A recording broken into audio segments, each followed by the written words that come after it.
नमः हरे हराय नमः। हरे कृष्णा जी। तो भगवत गीता के जो महिमा का वर्णन आता है पद्म पुराण में, तो उसमें से हम चर्चा कर रहे हैं अध्याय 3 की महिमा। और ये 4 हमारे टॉपिक हैं आज के प्रोग्राम में कि कौन से कार्य हैं जो हमको बांध देते हैं, और जब कोई व्यक्ति बंधन में होता है तब वो प्रसन्न नहीं रह सकता। दूसरा, चोर कौन है। तीसरा, नशा करने का और मांस खाने का क्या परिणाम होता है, ये हम आज देखने को मिलेगा। और एक प्रश्न बहुत लोगों के मन में घूमता रहता है, क्या भूत प्रेत सच में होते हैं या किसी लोगों का भ्रम है। तो इस संदर्भ में पद्म पुराण क्या बताता है वह हम आज डिस्कस करेंगे। तो भगवत गीता के महिमा बताने से पहले मैं भगवत गीता के कुछ श्लोक आपको बताना चाहूंगा। और यह श्लोक से हमें पता चलता है कि भगवान श्री कृष्ण का क्या मत है जो व्यक्ति अपने लिए खाना बनाते हैं। तो वैसे तो बहुत सारे श्लोक है अध्याय 3 के जो बहुत ही अद्भुत हैं, पर उसमें से समय के अभाव में हमने 2-3 महत्वपूर्ण श्लोकों के बारे में हम चर्चा करेंगे, और उसके बाद में पद्म पुराण से जो कथा आती है उसके बारे में बातचीत करेंगे। तो यहाँ पर भगवान श्री कृष्ण ने बोला, यज्ञार्थात कर्मणो अन्यत्र लोको अयम कर्म बंधनः तदर्थम कर्म कौन्तेय मुक्त संगः समाचरः। तो यहाँ पे बोला गया, यज्ञ के अतिरिक्त जो कोई भी आप कर्म करते हैं वह इस लोक का बंधन है। जैसे किसी व्यक्ति को हाथ पांव बांध दे और जेल में डाल दे तो क्या वो प्रसन्न रह सकता है? नहीं। क्यों? क्योंकि स्वतंत्र ही नहीं है। तो इसीलिए हम सब अपने कर्मों के बंधन में फंसकर इस संसार में जीते हैं और इसीलिए बहुत दुख पाते हैं। कई लोग बोलेंगे, जी हमें तो कोई दुख नहीं है, हम तो बहुत ही आनंद से समय बिता रहे हैं। कि अभी भले ही आपको लगे कि जीवन में बहुत आनंद है, पर इसका मतलब यह नहीं है कि आने वाले समय में भी ऐसा ही रहेगा। जब हॉस्पिटल में जाते हैं तो आप लोग देखेंगे कितने ही लोग हैं जो दुखी हैं, परेशान हैं, चिंताग्रस्त है, तरह तरह की बीमारियों से ग्रसित हैं। तो ये मत सोचिए कि हमारे साथ ऐसा नहीं होगा। व्याधि सबके जीवन में आती है, तो इसका मुख्य कारण दुखी रहने का है कर्मों का बंधन जो हमको इस संसार में बांध के रखता है। तो क्या करें हम? तो बोला, यज्ञ के लिए कार्य कीजिए। इसका क्या मतलब हुआ कि भगवान श्री कृष्ण की प्रसन्नता के लिए जब कार्य करते हैं तो हमें ऐसे कर्म नहीं बांधते। और इसीलिए भगवान श्री कृष्ण हमें बताते हैं कि हमें कार्य किस तरीके से करना है। दूसरा जो महत्व है उसमें बताया चोर कौन होता है। जैसे कि अगर प्रभु जी माइक बंद करेंगे।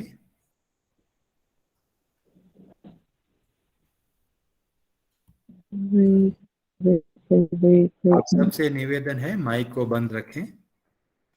प्रेम कुमारी जी का माइक।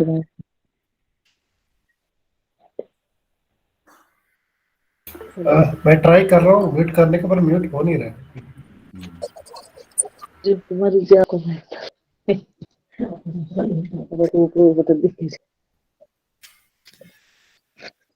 प्रेम कुमारी जी, आप कृपा करके माइक को बंद करें। हाँ जी, धन्यवाद जी। तो दूसरे जो महत्वपूर्ण श्लोक है उसमें भगवान श्री कृष्ण बताते हैं कि चोर कौन है।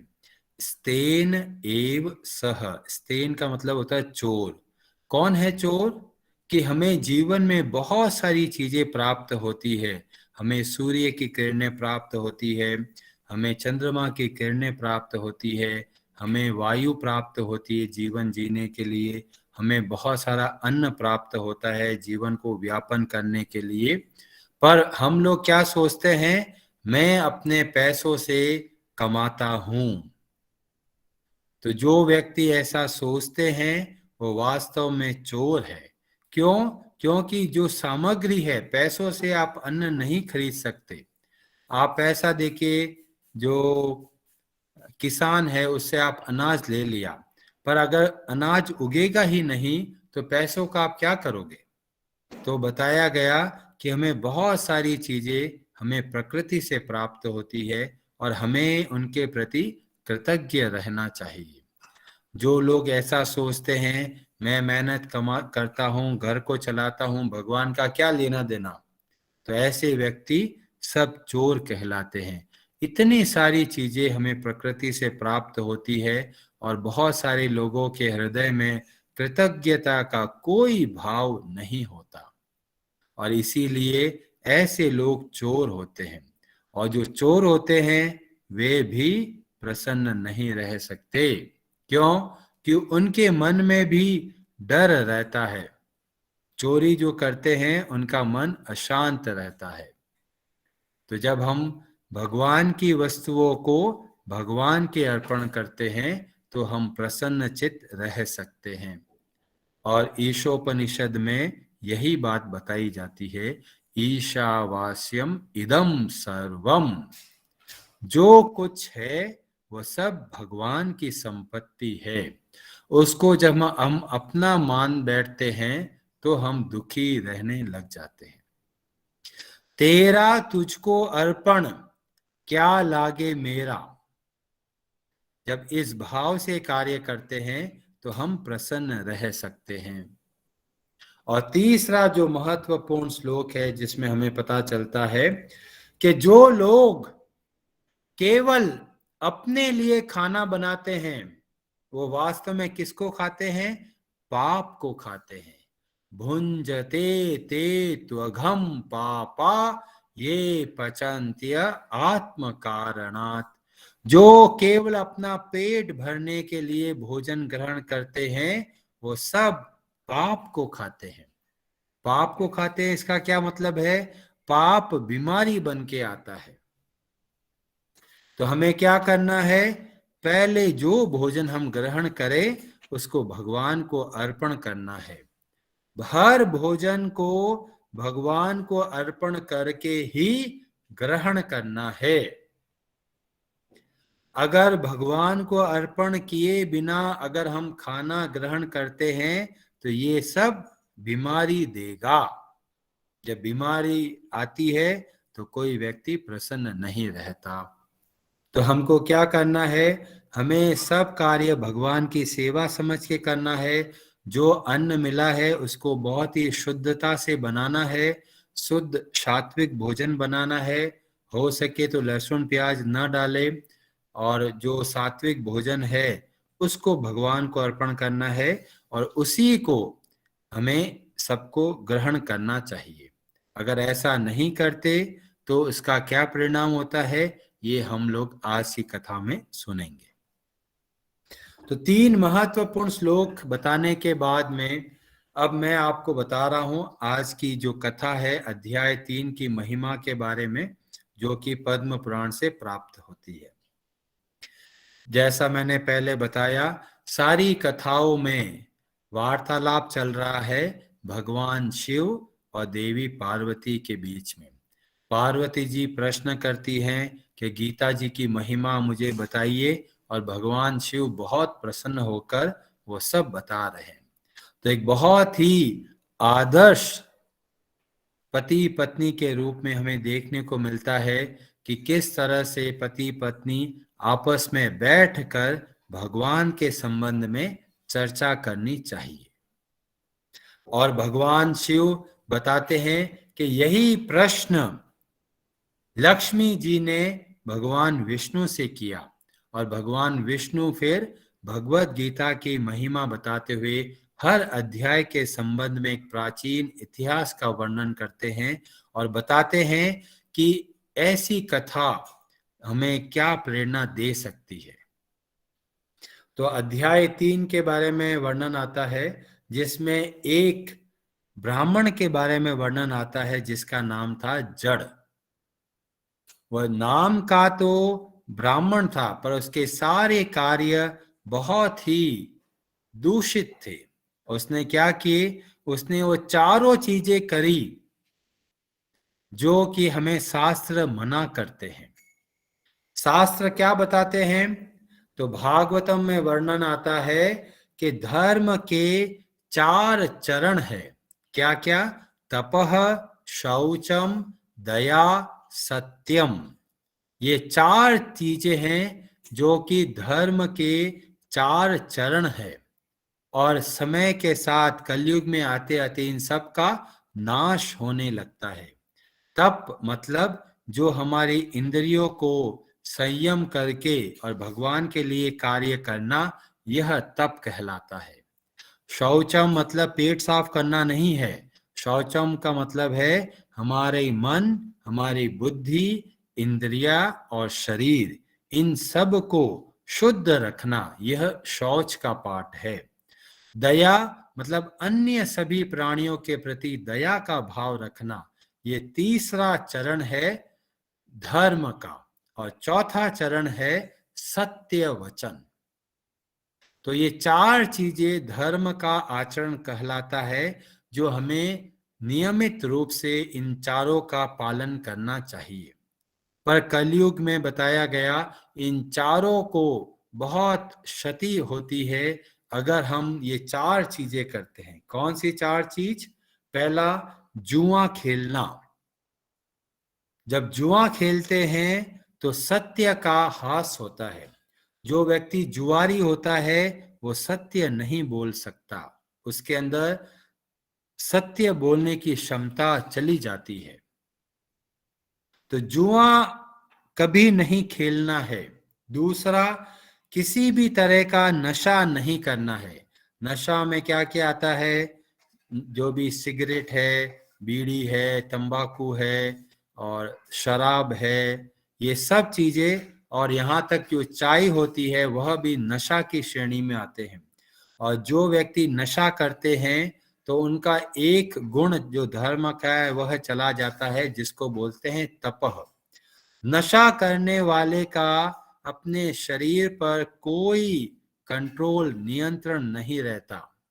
और तप का मतलब है हम अपनी इंद्रियों को संयमित करें। तो किसी भी तरह का व्यसन, किसी भी तरह का ये जो नशा है वह नहीं करना है, ये दूसरी बात। तीसरी बात, वेश्यावृत्ति या फिर जो अवैध संबंध होते हैं स्त्री और पुरुष का, वह कभी नहीं करना है, क्योंकि ऐसे आचरण से जो पवित्रता है उसको बहुत हानि पहुंचती है। तो तीसरा, किसी भी तरह का अवैध संबंध नहीं रखना है। और चौथा, कभी भी मांस नहीं खाना है। जहां पर जीवों की हत्या होती है, ऐसे स्थान पर कलयुग निवास करता है। और जो व्यक्ति ऐसा सोचते हैं कि जी ये तो कसाई मारता है, हम तो बस थोड़ा सा ऐसे ही खा लेते हैं, बिल्कुल भी ये स्वीकार्य नहीं है। अगर कोई व्यक्ति मांस खाता है या मांस को बढ़ावा देता है, ऐसे व्यक्ति सब पाप के भागी है। और उनमें कौन सा धर्म का चरण चला जाता है? दया का भाव चला जाता है। जो भी मांस, अंडा और ये चीज खाते हैं, उनके अंदर दया का भाव चला जाता है। तो 4 चीजें जो धर्म के विपरीत है उनको नहीं करना है, और 4 चीजें जो धर्म के अनुकूल है उनको करना है। ये हमें शास्त्र बताता है। तो क्या क्या करना है? तपः, शौचम, दया, और सत्य, ये 4 चीजों का हमें यथासंभव पालन करना है और 4 चीजों का त्याग करना है। कभी भी मांस अंडा नहीं खाना है, किसी भी तरह का नशा नहीं करना है, किसी भी तरह का अवैध स्त्री पुरुष का संबंध नहीं रखना है और चौथा, किसी भी तरह का जुआ नहीं खेलना है। ये 4 चीजों का त्याग करना बहुत आवश्यक है और हमें ये शास्त्र शिक्षा देते हैं। अगर शास्त्र के अनुसार नहीं चलेंगे तो आजकल सोसाइटी के नाम पे बहुत गलत कार्य होते हैं। जी, सोसाइटी में बैठते हैं तो पी लेते हैं, तरह तरह के लोग ऐसे तर्क देते हैं, पर ऐसे तर्क से किसी को कोई लाभ नहीं है। तो हमें नियम धारण करना है कि हमें शास्त्र के अनुकूल जीवन व्यतीत करना है। अब कहीं बोलेंगे जी हम नहीं करते, हम तो वही करेंगे जो हमारा मन कहेगा। क्या कर लोगे बताओ? तो कहते हैं शास्त्र हमको ज्ञान चक्षु देते हैं कि देखो बेटा, आगे जाओगे तो खड्डा है, बहुत दुख पाओगे। और जो लोग कहना नहीं मानते और खड्डे में गिरते हैं और बाद में बहुत पछताते हैं, पर उस वक्त उनको वापस जाने का रास्ता नहीं मिलता। जो व्यक्ति एक बार नशा में, गलत आदतों में फंस जाता है, उससे बाहर निकलना बहुत कठिन है। तो शास्त्र हमें सचेत करते हैं, हमें चेतावनी देते हैं कि सावधान, ये रास्ता ऐसा है जो हमें खड्डों में गिराकर हमें बहुत दुख पहुंचाएगा। पर जो लोग नहीं मानते तो उसके संदर्भ में यह कथा आती है कि जो जड़ ब्राह्मण था उसने ये सब चारों काम किए। नशा करता था, पर स्त्रियों के साथ संग करता था, तरह तरह के जीवों को मार के खाता था और हर तरह का गलत कार्य किया। और इस तरह से उसने बहुत धन भी अर्जित किया गलत कार्य कर करके। पर एक बार जब सब पैसा खत्म हो गया तो पैसा कमाने के लिए दूर गया, फिर खूब सारा पैसा कमाया। पैसा कमाकर जब वो वापस आ रहा था तो शाम हो गई। शाम हो गई तो वहां पे उसने आराम करने का विचार किया। जैसे ही आराम करने लेटा, वहां पर कुछ डाकू आ गए और डाकुओं ने उसको बुरी तरह मारा और फाइनली उसके प्राण निकल गए।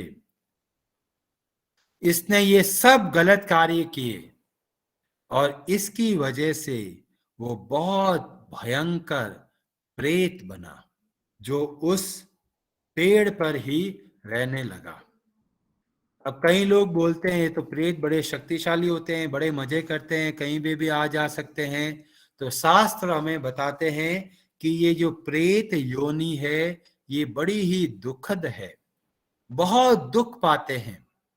इसीलिए जब भी प्रेत घटना होती है तो रोने की आवाज सबसे पहले आती है। क्यों आती है?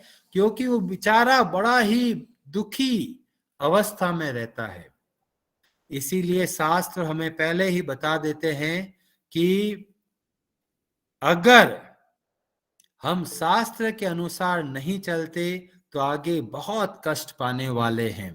तो ये जड़ ब्राह्मण जो बहुत भयंकर प्रेत बन गया, और प्रेत की मुक्ति बहुत कठिन होती है।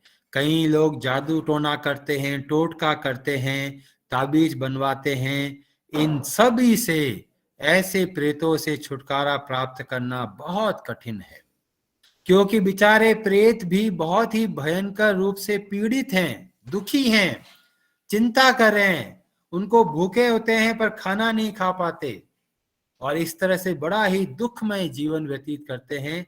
जैसे कि अग्नि में कोई व्यक्ति झुलसता है, ऐसे ही प्रेत योनि में जो प्रेत शरीर धारण करने वाला जीवात्मा है वो वैसा ही बहुत दुख पाता है। इधर कई दिन बीत गए, जो जड़ ब्राह्मण के परिवार के लोग थे उसमें उनका जो पुत्र था वो बड़ी चिंता करने लगा कि मेरे पिताजी गए, इतना समय हो गया, अभी तक आए नहीं, क्या बात है।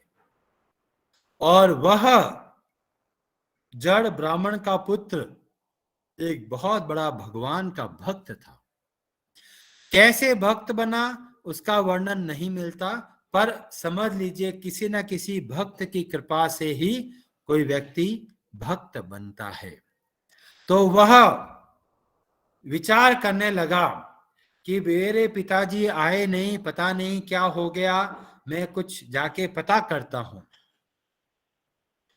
तो रास्ते में उसको पिता के एक मित्र मिलते हैं और वो सारा वृतांत बता देते हैं कि भाई वहां पर चोर आए, चोर ने इन सबको, आपके पिताजी को मार डाला, और फिर इसके बाद में वो सारा धन लूट के चले गए। तो पुत्र विचार कर रहा है, अरे मेरे पिताजी ने कोई भी पुण्य का काम नहीं किया, सब गलत कार्य किए, पूरा जीवन व्यर्थ किया, और अब प्राण भी ऐसी बुरी अवस्था में निकले हैं, तो मेरे ख्याल से वे अवश्य ही दुर्गति को प्राप्त हुए होंगे। देखिए कितने उच्च विचार है पुत्र के, कि अपने पिता के बारे में सोच रहे हैं कि उनके पिता की हालत बहुत गंभीर होगी। तो ये विचार करते हैं और पुत्र निर्णय लेता है कि मैं काशी जाता हूं और मैं अपने पिता का श्राद्ध और तर्पण करूंगा। और इस विचार से पुत्र निकलता है रास्ते अपने घर से काशी की ओर। चलते चलते कुछ दिन बीत जाते हैं और शाम को वो एक पेड़ के नीचे जाके रुकते हैं, और ये वही जगह होती है जहां पर उसके पिता ने अपने प्राण त्यागे थे। मतलब उसी जगह पर उसके पिता एक प्रेत बनकर उल्टे लटके हुए और भयंकर रो रहे हैं। अभी ये बात पुत्र को नहीं पता, तो पुत्र का जो नियम था उसके नियम के अनुसार वह कार्य कर रहे थे। तो पुत्र का नियम था कि हर रोज भगवत गीता के अध्याय 3 का उच्चारण करना और मनन करना। तो पुत्र वहीं पर बैठकर अध्याय 3 का पाठ करने लगे, बोल बोल कर।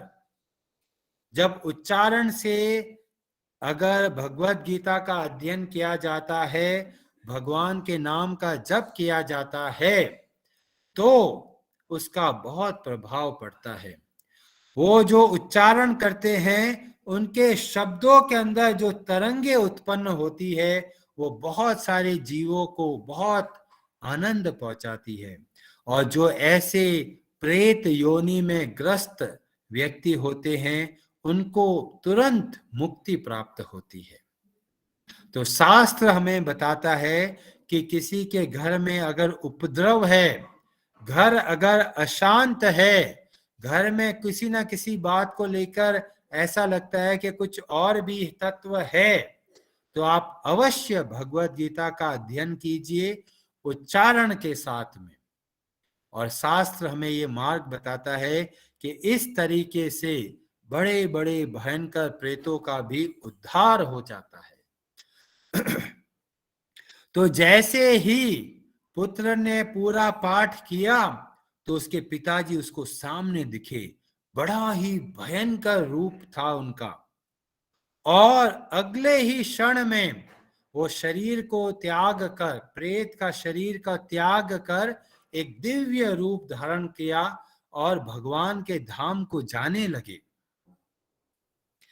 ये एक पुत्र की सच्ची सेवा है अपने पिता या अपनी माता के लिए, कि वह उनके आध्यात्मिक उन्नति के लिए कुछ ना कुछ अवश्य करे। ये हर एक पुत्र पुत्री का दायित्व है कि अपने माता पिता को भगवान की भक्ति में लगाना, और किसी कारणवश नहीं लगा पाए तो हर एक पुत्र पुत्री का दायित्व है कि वो भगवान से प्रार्थना करे। यह एक वास्तविक सेवा है जो हर एक पुत्र पुत्री अपने माता पिता के लिए कर सकते हैं। तो जब पाठ पूरा किया तो देखा कि पिताजी एक बहुत ही उत्तम गति को प्राप्त कर रहे हैं। भगवान के जो चतुर्भुज रूप है ऐसा उनको शरीर प्राप्त हुआ। तो पहले पुत्र पूछता है भी आप कौन हो, ये कैसे हुआ। तो पिता बोलते हैं भाई तू मेरा बेटा है और मैं अपने बुरे कर्मों की वजह से बहुत कष्ट पाया, पर तुमने देववश तुमने भगवत गीता का जो पाठ किया उससे मेरी उत्तम गति हुई है। और देखिए मुझे भगवान के धाम को जाने का अवसर प्राप्त हुआ। इतने बुरे कार्य किए मैंने, पर तुमने जो भगवत गीता का जो पाठ सुनाया उसके प्रभाव से मेरी आज मुक्ति हो रही है। कितना अद्भुत प्रसंग है। ऐसे भूत प्रेतों का उद्धार नहीं होता।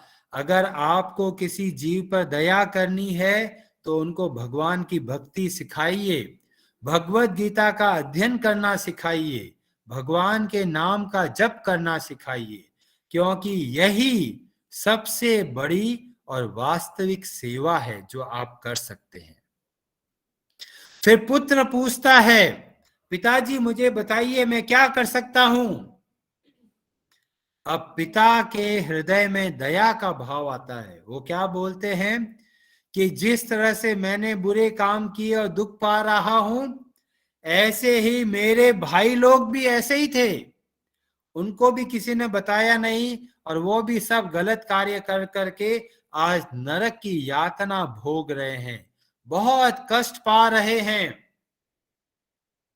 जो व्यक्ति शराब पीता है नरक में उसको मूत्र पीना पड़ता है, सुसु होता है वो पीना पड़ता है, सारा गंदा मवाद वो पीना पड़ता है और तरह तरह का जो जहरीला पदार्थ है वह पीना पड़ता है, बहुत कष्ट पाते हैं।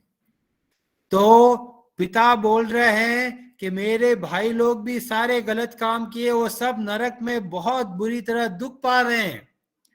तुम उनके उपाय करो, उनके लिए तुम भगवत गीता का पाठ करो और उसका जो पुण्य प्राप्त होता है वो सारे तुम्हारे चाचा और ताऊ है उनको अर्पण करो।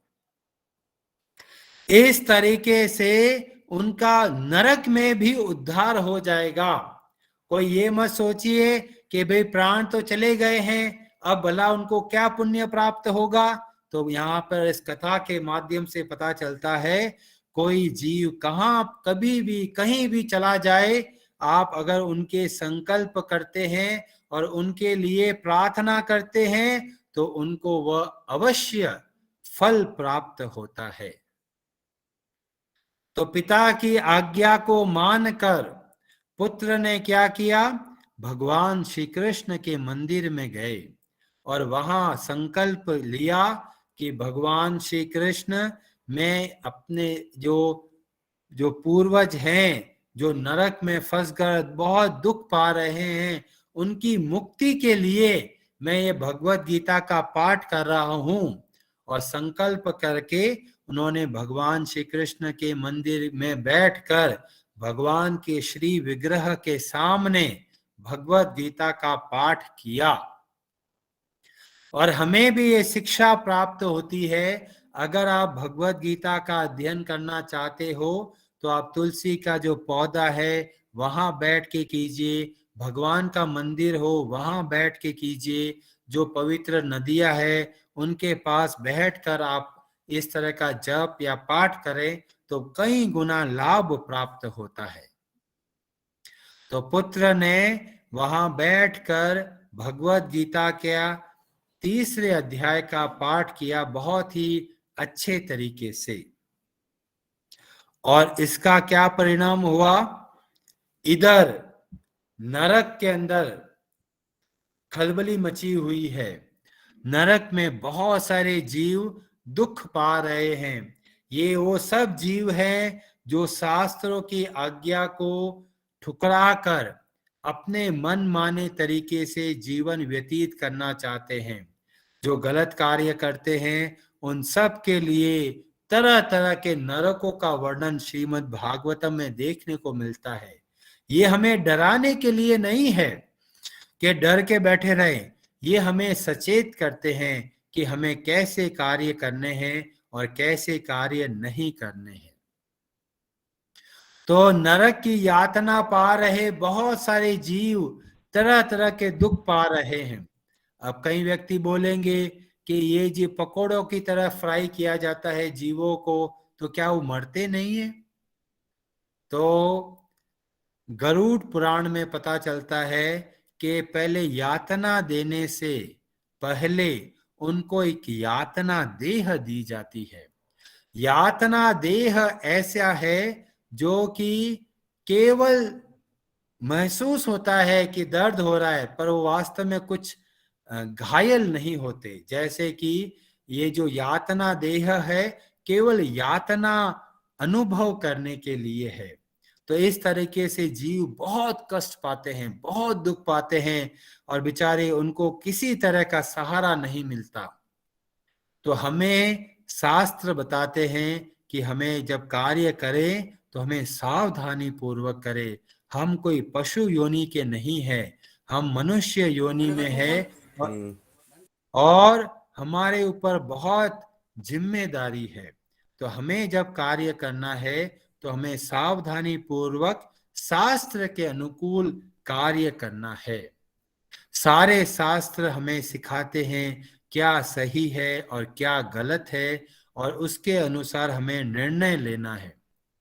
जानवरों को बुलाकर भगवत गीता का पाठ नहीं कराया जाता। कुत्तों को इकट्ठा करके नहीं बोलते कि आज भगवत गीता का अध्ययन करेंगे।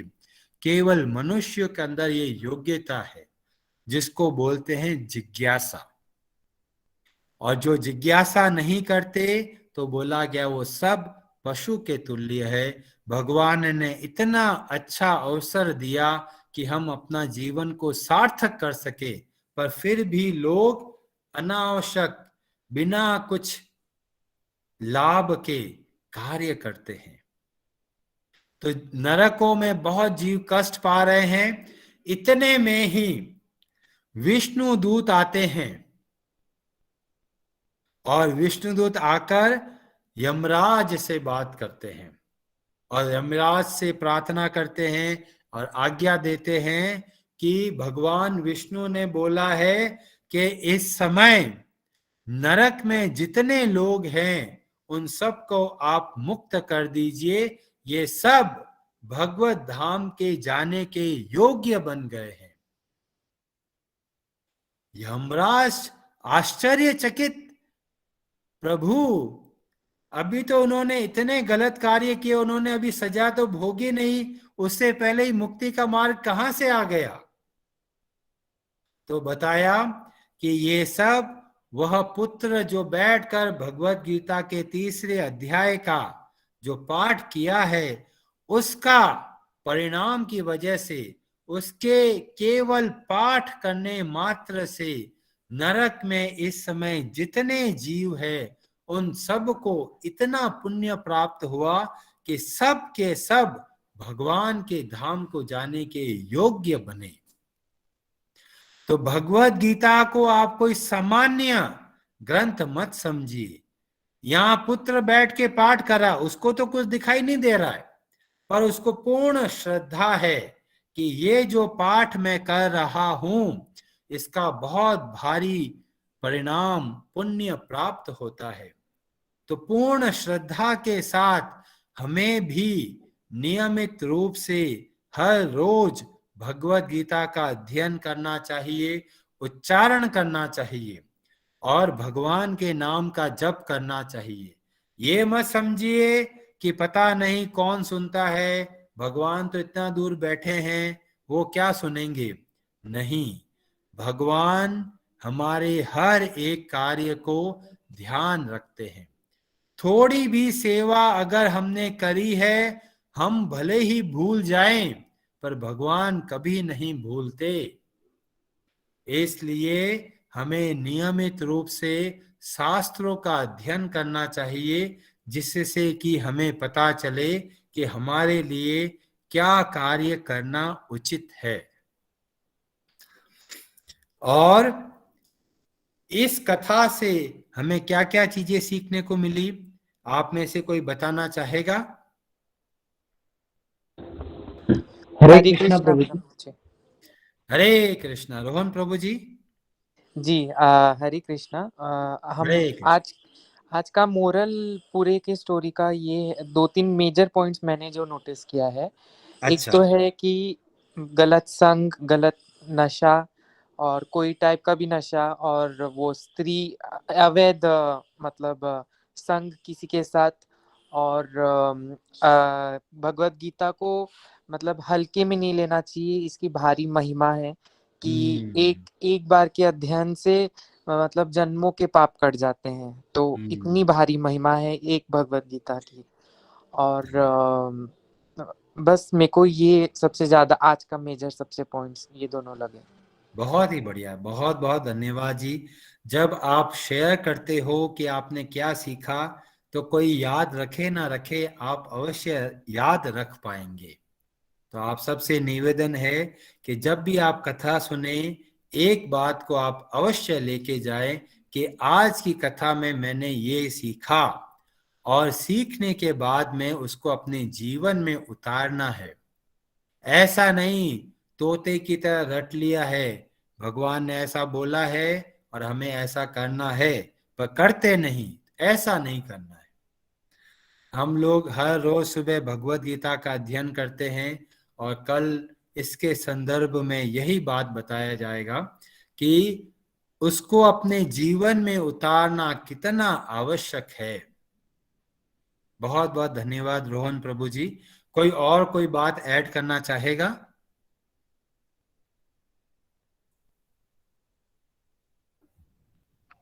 हरे कृष्णा प्रभु जी। हरे कृष्णा जी। ये जो रूल्स हैं चारों ये इस्कॉन में भी बताए जाते हैं ना? बिल्कुल। तो हाँ। इस्कॉन कोई अलग तरह के नियम नहीं बताते। उनका पूरा जो आधार है वो श्रीमद् भागवतम और भगवत गीता के सिद्धांतों पर आधारित है।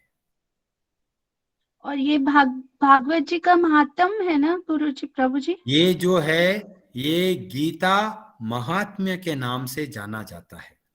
हाँ जी। और ये एक बात और पूछनी थी, जो तुलसी आरती गाई है ये बंगाली में है क्या? हाँ जी।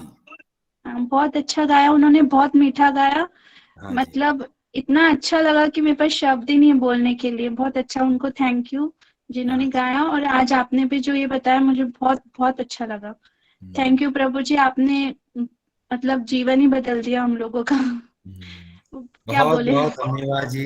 रूपा हाँ माता जी। जी ने बोला था कि भी हम गाना चाहें, तो आप में से जो अच्छा भजन करते हैं या करना चाहते हैं, आप अवश्य मुझे बताएं। हम लोगों का ये नियम है कि हर महीने में हमें एक भगवान का भजन याद करना है, वैष्णव भजन याद करने हैं। वैष्णव भजन और सामान्य भजनों में बहुत अंतर है।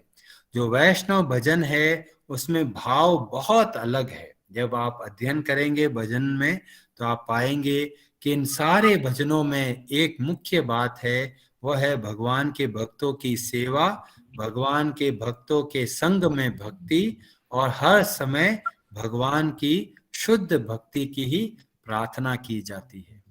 संसार का कोई ऐसी बात नहीं बताई जाती, सुख संपत्ति घर आवे कष्ट मिटे तन का, ओम जय जगदीश हरे। ऐसे भजनों से हमें ज्यादा लाभ नहीं होगा। तो हमें ऐसे भजन सीखने हैं जो हमारे भाव को भी शुद्ध करे। हरे कृष्णा जी। हरे बहुत कृष्णा बहुत प्रभु। धन्यवाद जी। हरे प्रभु हरे जी हरे कृष्णा प्रभु कृष्णा। जी। हरे हरे हरे कृष्णा कृष्णा कृष्णा प्रभु जी। जी। हाँ, रुचिका माता जी आप कुछ हरे बोलना कृष्ण चाहते हैं? प्रभु जी। हाँ जी। प्रभु जी हरे कृष्णा। प्रभु जी आज आपने जो 4 चीजें बताई जो हमारे तप गुण को कम करती हैं, हाँ तो जी। वो उन चारों चीजों में प्रभु जी मुझे आपसे एक एडवाइस लेनी थी कि अगर हमारे घर में कोई ऐसा इंसान हो जो उन चारों चीजों में हो, हम्म। इन्वॉल्व हो, तो हम हम्म। एज अ मतलब हम एज अ डिवोटी हम उनको कैसे हेल्प कर सकते हैं? हाँ, तो सबसे बढ़िया तरीका है, आप भगवान के भक्तों से प्रार्थना कीजिए। सर्वप्रथम जो तुलसी का पौधा होता है वो भक्ति देवी है। आप उनसे प्रार्थना कीजिए। आप अगर उपदेश देंगे तो वो नहीं सुनेंगे। क्यों नहीं हाँ सुनेंगे? जी। क्योंकि उनको वो अपन को नीचा समझेंगे। अरे तुम तो आजकल मेरे को सिखाने चले हो, तो हमारी बात वो नहीं मानेंगे। तो हमें क्या करना है? सर्वप्रथम तुलसी के पौधे, जो तुलसी देवी है, उनसे प्रार्थना करनी चाहिए। जब तुलसी देवी से प्रार्थना करते हैं तो तुलसी देवी क्या करती है? राधा जी से प्रार्थना करती है। और राधा जी जब भगवान श्री कृष्ण से प्रार्थना करते हैं तो भगवान श्री कृष्ण राधा जी की बात सबसे पहले सुनते हैं। तो भगवान श्री कृष्ण क्या करते हैं? उस व्यक्ति के हृदय में परमात्मा के रूप में विद्यमान होकर उनको प्रेरणा देते हैं। ये हुआ अंदर से कार्य। बाहर से कैसे कार्य करें? कि आप उनको भक्तों के संग में जोड़िए। आपके जो जो भी परिवार के सदस्य है उनको भक्तों से मित्रता करना सिखाइए। और जब भक्तों के संग में रहते हैं तो उनको बहुत शक्ति प्राप्त होती है। हमने कुछ समय पहले गोकर्ण और धुंधुकारी की कथा बताई थी, जिसमें जो धुंधुकारी होता है वह भी बहुत बुरे कार्य करने की वजह से बहुत भयंकर प्रेत बन जाता है। और जब गोकर्ण जी सामने जाते हैं तो पहले वो डराता है क्योंकि प्रेत बन चुका है, पर गोकर्ण जी भगवान के शुद्ध भक्त होते हैं, वो डरते नहीं है।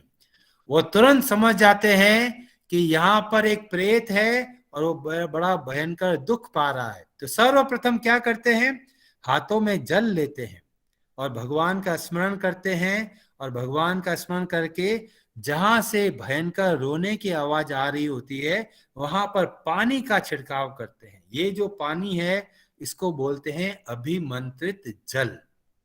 जब अभिमंत्रित जल उस प्रेत पे पड़ता है तो उसको कुछ पुण्य प्राप्त होता है और उस पुण्य के प्रभाव से उसको बोलने की क्षमता मिलती है। तो कहने का मतलब है, अभी व्यक्ति जो गलत काम में फंस गया है उसको बाहर निकलने के लिए कृपा चाहिए, किसी भगवान के भक्त की प्रार्थना चाहिए। और सबसे ज्यादा सहायता केवल आप कर सकते हैं, प्रार्थनाओं के द्वारा। जब आप प्रार्थना करोगे तो उनको बहुत लाभ मिलेगा।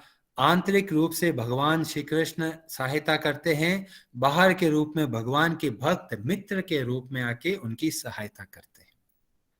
ठीक है जी, ऐसा आप कर सकते। धन्यवाद प्रभु जी। Thank you so much. हरे हरे कृष्णा। हरे कृष्णा। ओम प्रकाश प्रभु जी, आप कुछ बोलना चाहते हैं? हाँ प्रभु जी, जो मतलब रोहन प्रभु जी ने बोले थे उसके हाँ बाद जी, हम एक और पॉइंट ऐड करते हैं। हाँ जी, जैसे शास्त्रों के अनुसार जीवन व्यतीत करना, हाँ जी। ये पॉइंट हम ऐड करते हैं प्रभु जी। बहुत महत्वपूर्ण है। भगवान श्री कृष्ण बोलते हैं तस्मात् शास्त्र प्रमाणम। हमें जो कार्य करना है वो सोसाइटी के हिसाब से नहीं चलना है। सोसाइटी में बोलेंगे नशा ड्रिंक तो कर सकते हैं जी, स्मोक तो चलता है जी, नॉनवेज तो चलता है जी, ऐसे भ्रमित व्यक्तियों का हम आश्रय नहीं ले सकते। हमारे लिए आश्रय है भगवान श्री कृष्ण के चरण, भगवान श्री कृष्ण की वाणी, वही हमारे लिए प्रमाण है। अन्य किसी का हम प्रमाण नहीं स्वीकार कर सकते।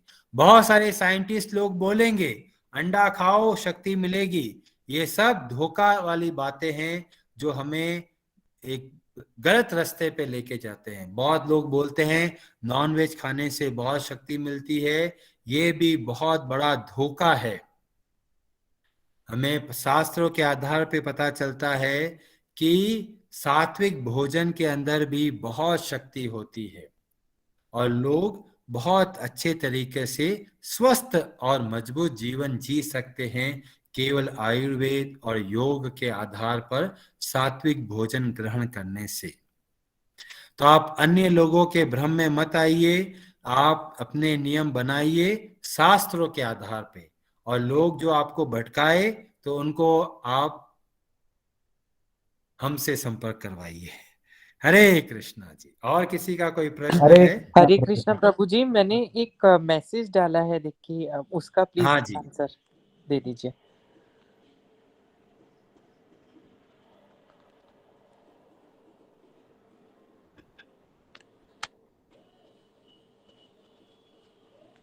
आवाज थोड़ी कट रही है। अच्छा।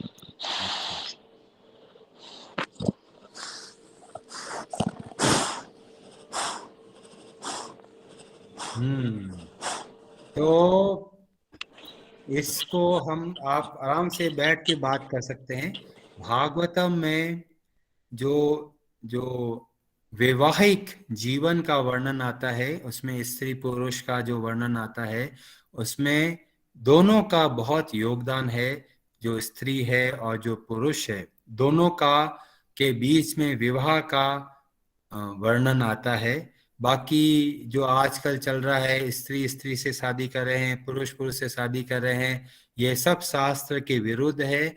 चाहे लोग कोई इसको प्रमाणित करे या ना करे, शास्त्र के ये प्रतिकूल है। अतः हमें ऐसी चीजों को बढ़ावा नहीं देना है। ठीक है रोहन प्रभु जी? जी, इसमें और एक चीज भी है, ये मतलब अगर ऐसा कोई संग करता भी है तो वो पाप के अधीन ही होता है क्या, सेम जैसा अविवाहित? हाँ जी, बिल्कुल। जी जी, हरे कृष्णा, मेरे को वही जानना हरे है। कृष्णा जी। मैं भी जब कॉलेज में था तो लोग है ना मुझे बोलते थे अंडा खाना चाहिए, अंडे ऑमलेट खाओ, ये करो, ताकत मिलती है।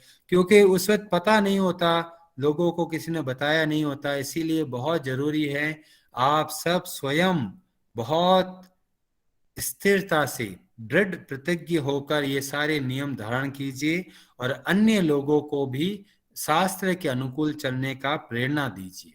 क्योंकि हमारे समाज में आज भ्रमित करने वाले बहुत सारे मीडिया है, इंटरनेट में, यूट्यूब में आप बटन दबाओ 100 तरह की चीजें मिलती है। तो ये बहुत आवश्यक है कि हमें शास्त्रों का पता हो और शास्त्र के अनुसार हम अपना जीवन व्यतीत करें। हरे कृष्णा जी। किसी का कोई और प्रश्न है या कोई और बात ऐड करना चाहे तो आप अवश्य कीजिए। 5 मिनट हम लोग और डिस्कस कर सकते हैं। हरे कृष्ण प्रभु जी। हरे कृष्ण प्रभु जी। हरे कृष्णा। हरे अर्चना माता जी कृष्णा का प्रभु जी। प्रश्न है प्रणाम। और रूपा माता जी ने भी हैंड रेस किया हुआ है। हाँ रूपा माता जी, आपका कोई प्रश्न है? हरे कृष्णा प्रभु जी। हरे कृष्णा जी। प्रभु जी, मैं ये पूछना चाह रही थी कि क्या रात में सोते समय बेड पर ही वो कृष्ण जी का जो महामंत्र है वो कर सकते हैं या नहीं? बिल्कुल कर सकते हैं। भगवान श्री कृष्ण का नाम कलयुग में बताया गया, किसी भी अवस्था में ले सकते हैं। और इसका प्रमाण हमें मिलता है पद्म पुराण में, जहां पे बताया गया ओम अपवित्रः पवित्रो वा सर्वस्थाम गतोपि वा यत् स्मरेत पुंडरीकाक्षम स बाह्य अभ्यंतरः शुचिः श्री विष्णु श्री विष्णु श्री विष्णु। चाहे कोई भी अवस्था में हो, चाहे पवित्र हो या अपवित्र हो, अगर हम भगवान श्री हरि का नाम का उच्चारण करते हैं तो हम बाहर से और भीतर से पवित्र हो जाते हैं। और स्पेशली हरे कृष्णा महामंत्र के बारे में नारद जी ने जब ये प्रश्न किया कली संतरण उपनिषद में कि इसके लिए कोई विधि विधान है, तो ब्रह्मा जी बोलते हैं इसके लिए कोई विधि विधान नहीं है। तो आप किसी भी अवस्था में कर सकते हो, नहाते हुए भी कर सकते हो, फ्रेश होते हुए भी कर सकते हो, चलते हुए भी कर सकते हो। कोई भी अवस्था में आप भगवान के नाम का जप कर सकते हैं। और इसलिए बताया गया करना चाहिए, क्योंकि मृत्यु कहीं पर भी आ सकती है। ठीक है जी? जी, बहुत बहुत धन्यवाद प्रभु जी। हरे कृष्ण। हरे कृष्णा जी। अर्चना माता जी, आपका कोई प्रश्न है? हाँ प्रभु जी। हरे कृष्ण जी। हरे कृष्ण प्रभु जी। मुझे मैं ये जानना चाहती थी कि हम सोल मतलब आत्मा जो निकल कर दूसरे जैसे बोलते हैं जैसे वस्त्र, एक वस्त्र से दूसरे वस्त्र में जाते हैं। बिल्कुल। हाँ, तो हम हर साल ऐसे कैसे कर सकते हैं? मतलब अब तो आत्मा तो चली गई है, बिल्कुल हम हर साल उनके लिए बरसी करते हैं। हाँ, बहुत। हर साल हम श्राद्ध करते हैं, हर साल के एक महीने में श्राद्ध होता है। हाँ, वो क्यों करते हैं? क्योंकि हाँ वो आत्मा तो चली गई है ना। बिल्कुल। तो आपने इस कथा को आज थोड़ा अच्छे से लगता नहीं सुना है। तो मैंने बोला था कि लोग नरक में चले गए, वहां पर दुख पा रहे हैं, और जब यहाँ उसके पुत्र ने जब भगवान से प्रार्थना करी, भगवान के भगवत गीता का पाठ किया, तो उसका पुण्य उन सबको मिला। और मैंने ये बताया था कि कैसे कार्य करता है। कोई व्यक्ति शरीर छोड़ के किसी भी अवस्था में चला जाए, कोई भी गति को प्राप्त हो जाए, परमात्मा उनके साथ में चलते हैं। और जब हम प्रार्थना करते हैं तो वो प्रार्थना भगवान के माध्यम से उस जीवात्मा तक परमात्मा पहुंचाते हैं। तो कोई भी योनि में हो, किसी भी शरीर में हो, किसी भी लोक में हो, अगर आप प्रार्थना करते हैं तो उन सबको लाभ अवश्य मिलेगा। इसीलिए आप जब श्राद्ध करते हो तो उनको भी लाभ मिलता है। तो आप जब श्राद्ध करें अगली बार तो भगवान का नाम के साथ में कीजिए। जो एक सामान्य विधि है उसके अनुसार कर सकते हैं, पर महत्वपूर्ण विधि है भगवान का जो भगवत गीता का पाठ है वह करके उनको अर्पित कर सकते हैं। ठीक है जी, ठीक है। हरे कृष्ण। रुपेश कुमार प्रभु का भी प्रश्न था। हाँ रुपेश प्रभु जी, आपका कोई प्रश्न है या आप कुछ बताना चाहते हैं? हरे कृष्णा प्रभु जी, दंडवत प्रणाम। हरे कृष्णा प्रभु जी, दंडवत प्रणाम। प्रभु जी, आज का कथा हमें बहुत अच्छा लगा और बहुत कुछ सीखने को मिला। मैं उस कथा से एक प्रश्न पूछना चाहता हूँ। जैसा उसमें आपने बताया कि जड़ प्रेत योनि में चले गए थे और उनके पुत्र ने भगवत गीता के 3 अध्याय का पाठ किया। हाँ जी। तो उन्हें मुक्ति मिल गई। तो अगर हमें अपने जीवन में कोई एक ऐसा नियम बनाना है कि गीता के 1 अध्याय का निरंतर डेली पाठ करें, डेली अभ्यास करें, तो गीता के 18 अध्याय में कौन सा अध्याय ऐसा है जिसको चुना जा सकता है, जिसे समय का अभाव होने के कारण डेली जिसका पाठ किया जा सके? अच्छा। कोई ऐसा अध्याय है जो कि सबसे महत्वपूर्ण है या जिससे भगवान बहुत प्रसन्न होते हैं? ऐसा तो मैंने नहीं सुना है, क्योंकि भगवान की वाणी बहुत ही अद्भुत है। हर अध्याय एक से बढ़कर एक है और हर श्लोक आपको प्रेरणा देता है। तो आप अपने स्वेच्छा के अनुसार जो आपको अध्याय बहुत प्रेरणा देता है, मुख्यतः 7वें अध्याय से लेकर 12वां अध्याय, ये 4 ऐसे 5 और 6, 7, 8, 9, 10, 11, 12, ये 6 जो अध्याय है उसमें भक्ति के बारे में बहुत अच्छे से वर्णन आता है। तो 7 से लेकर 12 तक आप कोई भी अध्याय अगर नियमित रूप से पाठ करना चाहें तो कर सकते हैं। 7वें अध्याय में भगवान अपना जैसे बोलते हैं, बहु नाम जन्म नाम अंते ज्ञानवान माम प्रपद्यते वासुदेव सर्वमेति स महात्मा सुदुर्लभ। फिर 8वें अध्याय में जो प्राण निकलते वक्त की गति के बारे में बताया, वो भी बहुत अद्भुत है। 9वें अध्याय में तो भगवान बहुत मन इतना प्रसन्न होके बताते हैं इतनी सारी बातें। 10वें अध्याय में तो चतुश्लोकी भगवत गीता आती है। 10वें अध्याय के 8वां श्लोक से लेकर 12वां श्लोक, ये 4 श्लोक को भगवत गीता के प्राण बोले जाते हैं। तो इस तरह से आप देखेंगे। फिर 12वां अध्याय तो भक्ति योग का ही वर्णन है। तो आप कोई भी कर सकते हैं। मैं बहुत समय से 12वां अध्याय का पाठ करता था, तो उसमें मुझे बहुत प्रेरणा मिलती थी कि हम भक्तों के गुणों के बारे में पता चलता है और हमें ये पता चलता है कि हमारे अंदर क्या क्या गुण होने चाहिए। जैसा बताया गया, अद्वेष्टा सर्वभूतानां मैत्र करुण एव च निर्ममो निरहंकार सम दुख सुख शमी। तो ये सारे गुण हैं जो आप उनको अपने जीवन में उतार सकते हैं। तो संक्षेप में यही बताऊंगा कि बहुत सारे अध्याय हैं जिससे आपको सबसे ज्यादा प्रेरणा मिलती है, वो कर सकते हैं। नहीं तो रोटेशन वाइज आप हर रोज एक अध्याय का पाठ कर सकते हैं। धन्यवाद प्रभु जी। हरे कृष्णा जी। हरे कृष्णा। हरे कृष्णा। दीपक प्रभु जी, आप कुछ प्रश्न मैं करना चाहते हैं? हाँ, इसमें प्रश्न नहीं है, मैं आप जो बात बोल रहे हैं एकदम सही बोला, उसमें एक बात मैं जोड़ना चाह रहा था। अच्छा। हाँ, तो एक्चुअली जो गीता में बताया गया अकर्म के बारे में, ओके, और कर्म कांड की जगह भाव को उसमें महत्ता दिया गया है। तो अगर आप किसी एक अध्याय को अगर पढ़ते हैं तो वो भी आपका आप जो कर्म के बंधन से जुड़ जाते हैं, क्योंकि आप चाहते हैं कि वो अध्याय पढ़कर आप भगवान को खुश करें। तो भाव के प्रति जो है वो जो झुकाव है वो झुकाव होने की जगह कर्म कांड के प्रति झुकाव हो जाता है। तो ये बहुत ही जरूरी है कि हमें जो भी करना है वो भाव को मध्य में रख कर करना है, क्योंकि भगवान भाव का ही है। तो अपनी संतुष्टि के लिए कोई भी अध्याय ले सकते हैं, लेकिन यह सोचकर नहीं कि भगवान को मैं खुश करूंगा, इसके लिए कौन सा अध्याय सबसे सर्वोत्तम है। अगर वैसा कर रहे हैं तो इसका मतलब है कि आप कर्म कांड में आ जा रहे हैं। आप भाव से ज्यादा इस पर ध्यान दे रहे हैं कि भगवान को मैं कैसे खुश करूं। भगवान अगर खुश होंगे, अगर आपके भाव अच्छे होंगे तो भगवान खुद ही खुश हो जाएंगे। तो ये जो चक्रव्यूह है, ये काफी समय से पहले भी हमारे धर्म में, वैदिक धर्म में एक गलत चीज चली आ गई थी, कर्म कांड पर ज्यादा ध्यान देना।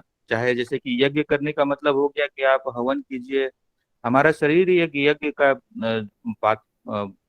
ये है, हम अपने शरीर को ही यज्ञशाला बना सकते हैं। लेकिन उसकी जगह हवन को, घी को, बाकी चीजों को प्राथमिकता की गई, क्योंकि वो कर्म कांड के जरिए है और जो बहुत आसानी से हो जाता है, जिसमें आपको अपना मतलब अगर आपके पास धन है या कुछ और है तो उसे कर सकते हैं। लेकिन भगवान जो है वो देखते हैं। इसी कारण से भगवान का सुदामा के साथ भी वही रिश्ता दिखाया गया कि सुदामा जो है उनके पास कुछ भी नहीं था, फिर भी भगवान उनको सुदामा को अपने से बढ़कर उसने देखा था। तो ये सब चरित्र जो है वो बताते हैं इसीलिए कि भाव पर हमें ध्यान देना चाहिए और अपनी स्वेच्छा से करें, लेकिन वो इसको ये सोच के नहीं करें कि हाँ तो मैं भगवान के लिए प्रसन्न करने के लिए कर रहा हूँ। इस तरह का नियम नहीं बनाना चाहिए। हरे कृष्ण। हरे कृष्ण। सारिका माता जी, आपका कोई प्रश्न है? दो प्रश्न, एक सारिका माता जी का, एक ओम प्रकाश प्रभु जी का, अगर आपका कोई हरे है कृष्णा तो। प्रभु जी। हरे कृष्णा। हरे कृष्णा प्रभु जी। हाँ जी प्रभु जी, आज मुझे बहुत अच्छा लगा ये पूरा आपका सेशन, और रूपा माता जी की वो तुलसी आरती। तो मैं चाहती हूँ कि एक महामंत्र आप लोगों के लिए और विनीता माता जी के लिए भी, तीनों के लिए एक महामंत्र आपके लिए। बहुत बहुत धन्यवाद। हाँ जी, बहुत बहुत धन्यवाद जी।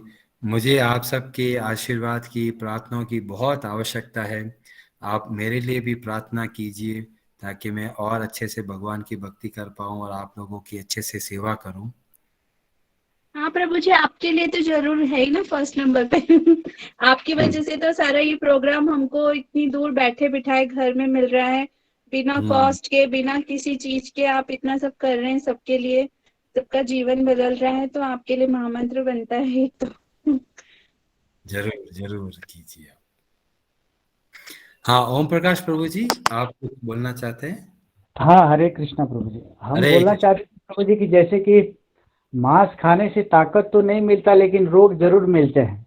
बिल्कुल। और इस बात को हम प्रूफ करने के लिए प्रभु जी कुछ हम ऐड करना चाहते हैं।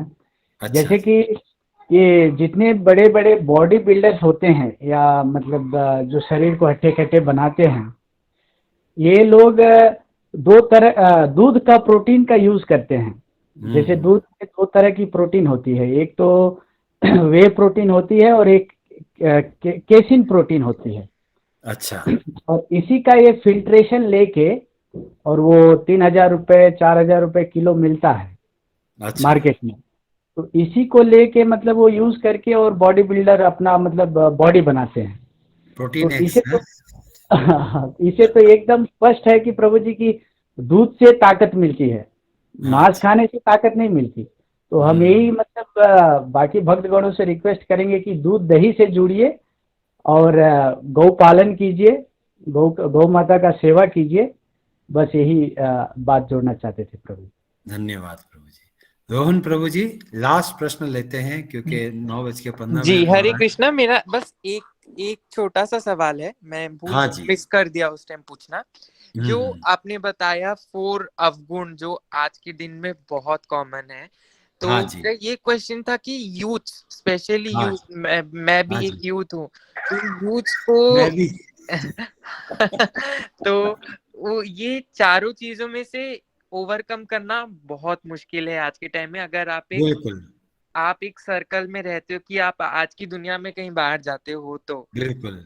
तो कोई बोलता है हम ओकेजनली पीते हैं, कोई कोई हाँ होता है जी। हम फ्रीक्वेंटली पीते हैं। हाँ तो जी। इसका मतलब ओवरकम करने का तरीका क्या होता है? ऐसा हम्म, नहीं है कि हर गुण सब में कोई ना कोई सीधा रहता है, कोई बोलेगा हम ओकेजनली पीते हैं, ये चलता है। बिल्कुल। तो हाँ जी। उसका उसका क्या सल्यूशन क्या है? हम्म, तो ये सबसे महत्वपूर्ण है कि बुद्धि को शास्त्र के आधार पर अपनी बुद्धि को कुशाग्र बनाना है। जब हम अपनी बुद्धि को कुशाग्र बनाते हैं तो हमें पता चलता है कि क्या सही है और क्या गलत। तो बुद्धि को हमें पहले सुदृढ़ करना है, उसके बाद में मन को सुदृढ़ करना है, क्योंकि मन ही है जो सबसे ज्यादा फिसल जाता है ऐसी अवस्था में। अरे 90 लोग पी रहे, मैं अकेला 51वां बैठा हूँ और सब धड़ाधड़ एक के बाद एक पिए जा रहे हैं और मेरे को खींचे जा रहे हैं, तो हमारा मन भी कई बार भ्रमित हो जाता है। तो मन को स्ट्रांग कैसे बनाएं, वो बताया गया, भगवान के नाम का जप करना। जब भगवान के नाम का जप करते हैं और भगवान के भक्तों का संग करते हैं तो हमें बहुत शक्ति प्राप्त होती है। अगर मन और बुद्धि ये दो चीजों को हम संयमित कर पाते हैं तो हम संसार के किसी भी प्रलोभन के सामने खड़े होकर भी निश्चिंत रह सकते हैं। और पूरी भगवत गीता हमको इसकी ही ट्रेनिंग देती है, मन मना भव मद भक्तो मद्याजी माम नमस्कुरु। मुझ में मन को लगाओ, मुझ में बुद्धि को लगाओ। जब ये दो चीजें हम लोग करते हैं भगवान के भक्तों के संग में तो हमें शक्ति प्राप्त होती है। पर सबसे बड़ी प्रॉब्लम क्या है, यूथ सोसाइटी। इसमें 10 में से 2 लोग अगर ऐसे होते हैं तो बाकी लोगों को भी गलत रास्ते की प्रेरणा मिलती है। तो ये बहुत आवश्यक है कि हमारा जो सर्कल है उसमें भगवान के भक्त लोग ज्यादा हो तो हमें बहुत लाभ मिलेगा। इसीलिए इस्कॉन संस्था 2-3 ग्रुप चलाती है, इसको बोलते हैं एक इस्कॉन यूथ फोरम, जिसमें पूरे विश्व के जो यूथ है वो जुड़ते हैं, तो उनका पूरा कनेक्शन बनता है। वो लोग अलग अलग जगह ट्रिप पे जाते हैं, बहुत माउंटेनियरिंग, ट्रैकिंग और एक्सरसाइज, जॉगिंग, बहुत सारी एक्टिविटीज पार्टिसिपेट करते हैं। तो ऐसे लोगों का संग करने से हमें बहुत प्रेरणा मिलेगी। जो दोस्त हमको खड्डे में फेंके, ऐसे दोस्त किसी काम के नहीं है, उससे तो दूर ही बिना दोस्त के ज्यादा अच्छे। तो दोस्त आवश्यक है। तो इस्कॉन यूथ फोरम है जो यूथ लोगों के लिए है, और एक इस्कॉन वैष्णवी फोरम है जो लेडीज है उनके लिए, ताकि उनका ग्रुप बनता है, उनको ऐसा नहीं लगता मैं पूरे संसार में अकेला पड़ गया। नहीं तो देखते हैं कि 100 में से 90-99 लोग तो एक काम कर रहे हैं, मैं अकेला बैठा हूँ और कष्ट पा रहा हूँ, बाकी लोग मजाक बनाते हैं और हमारे प्रति बुरा व्यवहार करते हैं, हमारे मन को ठेस पहुंचती है। ये सब क्यों होता है? क्योंकि हम गलत जगह पे बैठ गए, इसलिए दुख मिलता है। अगर हम सही संग में रहते हैं तो हमें बहुत प्रेरणा मिलती है, और आज की सोसाइटी में बहुत आवश्यक है। अगर हम अच्छे संग में नहीं है तो हम इसका मतलब समझ लीजिए हम आज नहीं तो कल बुरे संग में फंसने वाले हैं। तो बहुत बहुत जरूरी है कि भक्तों से मित्रता कीजिए, उनके साथ ग्रुप बनाइए, बहुत सारी एक्टिविटीज कीजिए। जो यूथ है बहुत एनर्जी है, जो खून है खौल रहा है, उसको सही जगह पे लगाना है। गलत जगह लगा दिया तो बाद में बहुत दुख पाते हैं, और ऐसी आदतों से बाहर निकलना बहुत मुश्किल होता है। तो सर्वप्रथम हमें क्या करना है, हमारे हम उम्र के लोगों से मित्रता करनी है जो भगवान के भक्त हैं। और वो कैसे मिलेंगे? आप मंदिर जाइए, मंदिर में सेवा कीजिए, बहुत तरह के भक्त लोग मिलेंगे, उनके पुत्र पुत्री हैं, वो भी, उनको भी ऐसे भक्तों का संग चाहिए। तो प्रभुपाद जी ने बहुत बढ़िया सोसाइटी बनाई, बच्चों का अपना एज ग्रुप बना, बड़ों का अपना एज ग्रुप मिला, स्त्रियों का अपना ग्रुप मिला, तो इस तरह से पूरा अच्छा मंडली मिल जाती है। जैसे सब लोग मिलके चलो आज भगवान के लिए रसोई की व्यवस्था है, 500 लोगों के लिए खाना बनाना है, कोई सब्जी काट रहा है, कोई बर्तन धो रहा है, कोई, तो सब लोग मिलके काम करते, तो हमें ऐसा लगता है अरे बहुत मजा आया, मिलके काम किया। और ऐसी मित्रता वास्तविक मित्रता कहलाती है। तो हमारे जीवन में अगर एक भी ऐसा सच्चा मित्र है तो हमें बहुत पुण्य है कि ऐसे हमें मित्र प्राप्त होते हैं जो हमें भगवान की भक्ति की ओर लेके जाए। और ये बहुत आवश्यक है, नहीं तो इस संसार में हमें लगेगा हम पीछे रह गए, लोग तो एडवांस के नाम पे क्या क्या कर रहे हैं। ठीक है रोहन प्रभु जी हरे कृष्णा, एकदम सही आपने बोला। हाँ, तो हमें ग्रुप बना के रहना है, सोसाइटी की तरह रहना है। आप सब पूरा एक परिवार की तरह, 60 परिवार है, सब लोग मित्र की तरह हैं, भाई बंधु की तरह है, एक दूसरे का सहयोग करना है, बहुत सारे उत्सव बनाने हैं, बहुत सारी यात्राओं पे जाना है।